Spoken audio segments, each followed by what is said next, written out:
मध्य प्रदेश में उपचुनाव की जंग तेज हो गई है। सियासी दल अपनी अपनी तैयारियों में जुट गए हैं। दांव 27 सीटें और यही 27 सीटें कांग्रेस के लिए सत्ता की सीढ़ी हैं। तो बीजेपी को भी सत्ता का सिंहासन बचाने के लिए इन्हीं 27 सीटों पर जीत हासिल करनी होगी। इस बीच इस चुनावी जंग में अब बीएसपी ने भी ताल ठोक दी है। बीएसपी ने उपचुनावों के लिए अपने 8 उम्मीदवार घोषित कर दिए हैं। उपचुनाव में ज्यादातर सीटें जिस इलाके में हैं, उसमें बीएसपी की मौजूदगी को नजरअंदाज नहीं किया जा सकता। ऐसे में अब उपचुनाव की ये जंग और दिलचस्प हो गई है।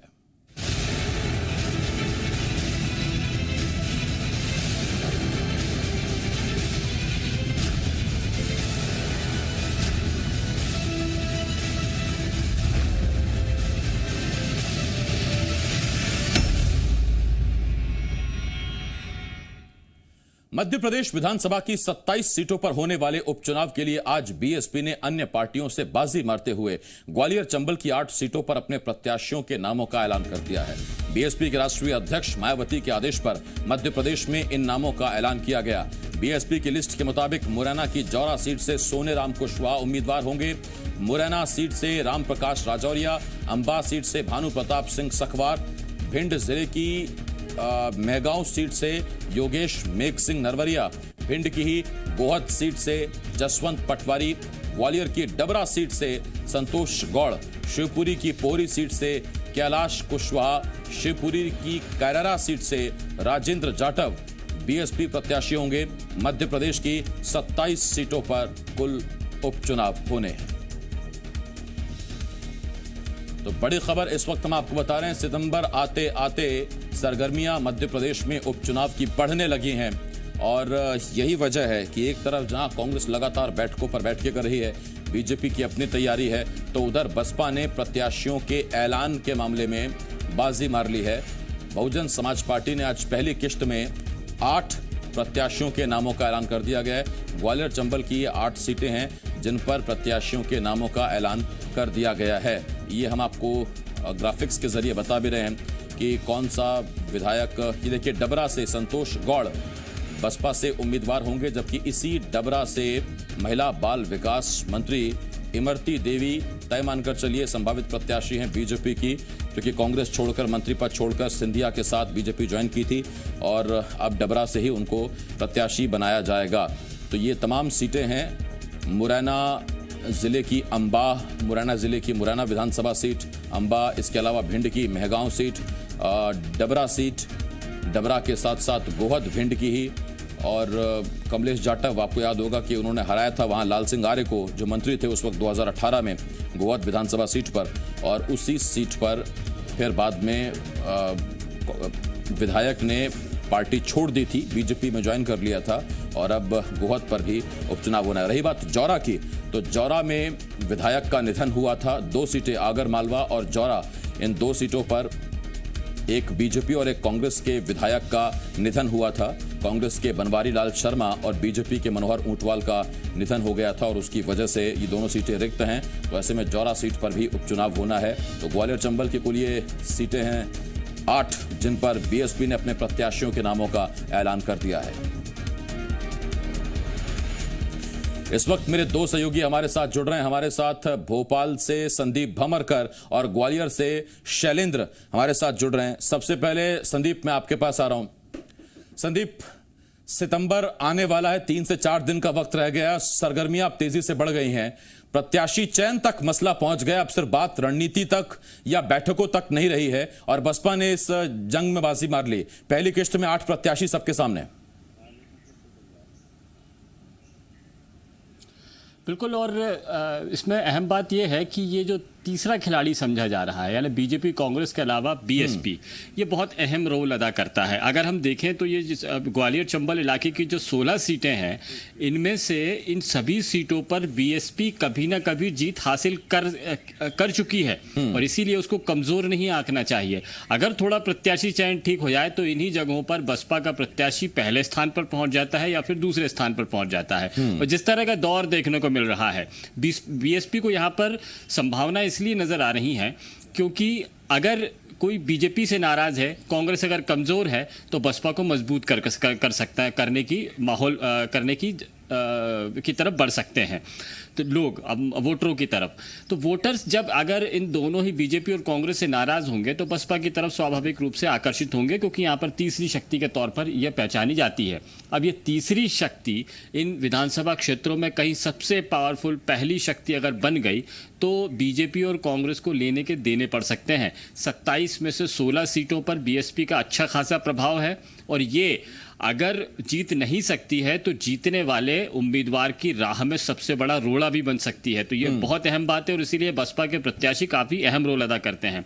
देखिए, वैसे जहां पर बसपा का प्रभाव है, इन इलाकों को देखें तो ये माना जाता है कि 15 से 20% का वोटर्स कमिटेड होता है इस पार्टी के प्रति। वो एक जाति विशेष का होता है, कुछ वर्ग विशेष के लोग होते हैं जो डायरेक्टली इसी पार्टी को वोट करते हैं। अब यदि ये पार्टी कुछ संदीप, मैं लौट रहा हूं आपके पास। राम प्रकाश राजौरिया साहब बसपा के नेता हैं, मुरैना से अब घोषित प्रत्याशी हैं, हमारे साथ जुड़ गए हैं। राजौरिया साहब, बहुत स्वागत है आपका, बधाई भी आपको। बहुत बहुत धन्यवाद जी। राजौरिया साहब, जाहिर बात है बसपा सत्ता के लिए तो नहीं लड़ रही है, क्योंकि इतनी सीटें अभी आपके पास है नहीं कि आप सरकार अपने दम पर बना सके। लेकिन हाँ, इतना जरूर है कि ये इलाका ऐसा है जहां बसपा अच्छा खासा दम रखती है, और ग्वालियर चंबल से आज 8 सीटों पर प्रत्याशियों के नामों का ऐलान। बसपा का मकसद क्या है? अब भाई, ये प्रश्न हमारे माननीय संगठन से पूछने का प्रश्न है। ये प्रश्न का जवाब मेरे हिसाब से नहीं है। रही बात, आपने कहा कि बसपा सरकार के लिए नहीं लड़ रही है, तो मैं बताऊं कि आदमी के अंदर जीवधारी की इकाई होती है कोशिका। तो अगर हम लड़ेंगे नहीं तो जीतेंगे कैसे? और अगर हमें जीतना ही नहीं है तो ये भाजपा कांग्रेस चुनावी काहे कराती है? इनका मकसद तो ये है कि चुनाव न कराएं हम, ठीक है ना, कैसे भी सत्ता हासिल कर ली जाए। ऐसा नहीं है, हम सरकार में बिना हमारे न तो सरकार बनेगी और न चलेगी। अगर आप 8, अभी तो 8 आए हैं, अभी तो और प्रत्याशी भी दूसरी किश्त में आएंगे। जी जी जी, जी, समर्थन की जरूरत कांग्रेस या बीजेपी को पड़ती है तो फिर, हालांकि दूर का प्रश्न है लेकिन संभावनाएं हमेशा रहेंगी, तो क्या समर्थन दिया जाएगा फिर जिसकी सरकार में दिक्कत आएगी? इसके लिए हमारी माननीय बहन जी जिसको अधिकृत करेंगी या वो उनका निर्देश होगा, उसका पालन होगा। ये हमारा प्रश्न नहीं था, समर्थन तो उनका प्रश्न है।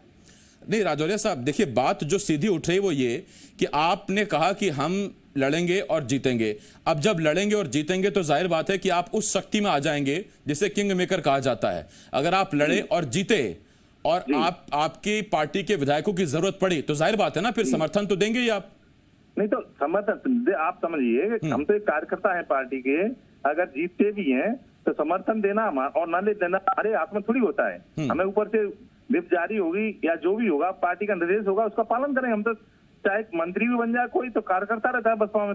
तो ये क्यों ना कहा जाए, या राजौरिया साहब, ये सवाल क्यों नहीं उठेगा कि आप दरअसल सत्ता में भागीदारी के लिए ही किस्मत आजमा रहे हैं? आपसे मेरा मतलब पार्टी से।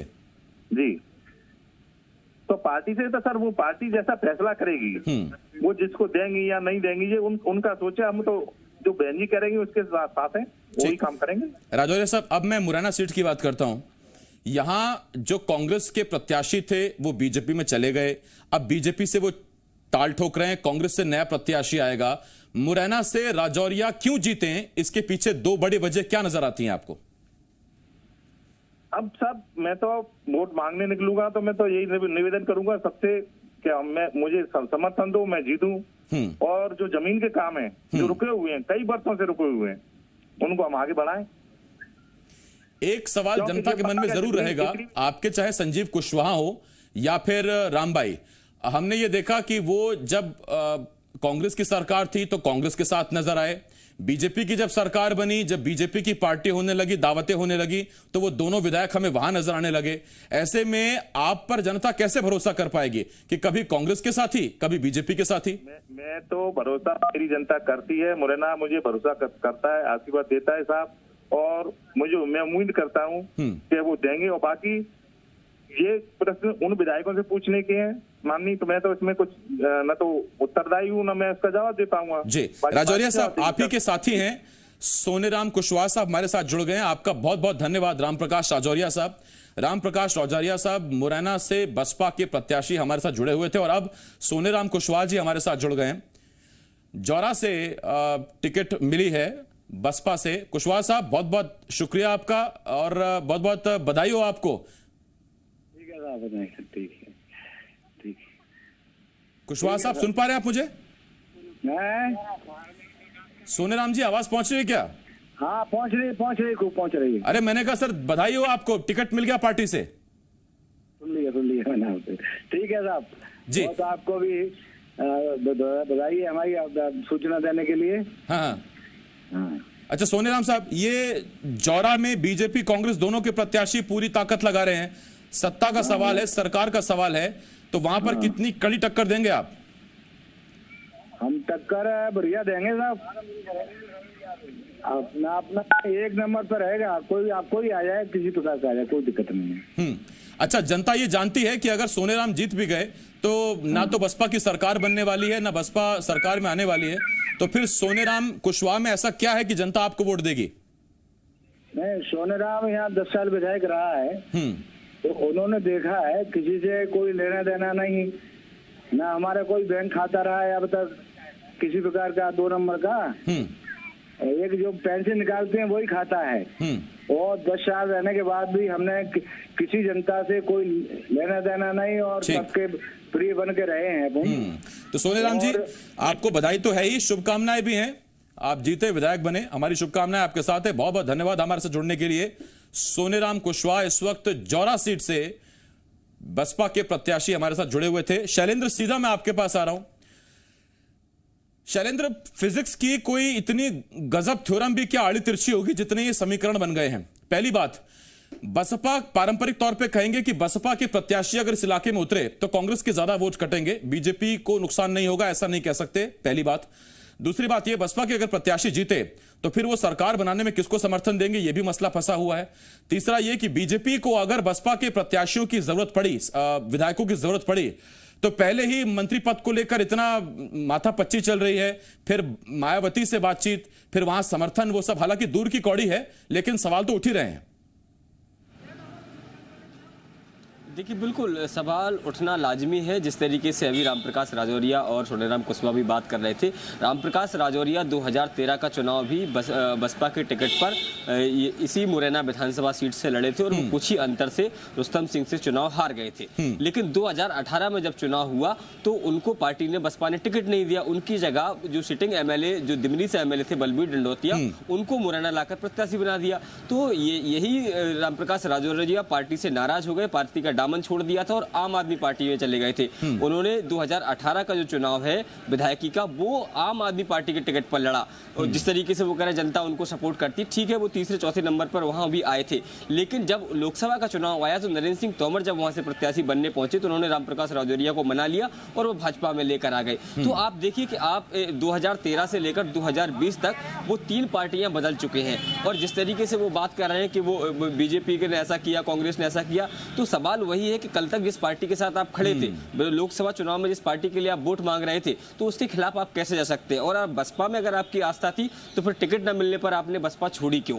इस तरह के जो सवाल है वो ये जो लोकल प्रत्याशी है उनको भी सामना करना पड़ेगा। और रही बात 2018 की, कल ही मध्य प्रदेश सरकार के पूर्व मंत्री लाखन सिंह ने यह कहा कि 2018 की जो जीत थी ग्वालियर चंबल संभाग की, उसमें सिंधिया का जादू नहीं था, बल्कि 2 अप्रैल का जो जाति विशेष का विरोध था या जाति विरोध का विशेष का जो भाजपा के प्रति विरोध था, उसका फायदा जो कहीं ना कहीं कांग्रेस को मिला था। क्योंकि हमने भी ये देखा था कि जो उस समय का जो वर्ग विशेष का वोटर था वो ये अच्छी तरह जान रहा था कि भाजपा को हराना है, आखिर कौन वो कैंडिडेट हो सकता है जो भाजपा को हरा सकता है, हम उसके साथ जाएं। और यही कारण है कि उन्होंने कांग्रेस को मत दिए थे और बहुजन समाज पार्टी को जितने सीटें अंचल से मिलनी चाहिए थी उतनी नहीं मिल पाई थी। लेकिन हालांकि अब अच्छी बात बीएसपी बहुत आशान्वित है, बहुत आशाएं हैं बीएसपी को। और रही बात पार्टी बदलने की, तो कभी 2014 में ये पार्टी, 15 में वो पार्टी, 16, 17, 18 में वो पार्टी।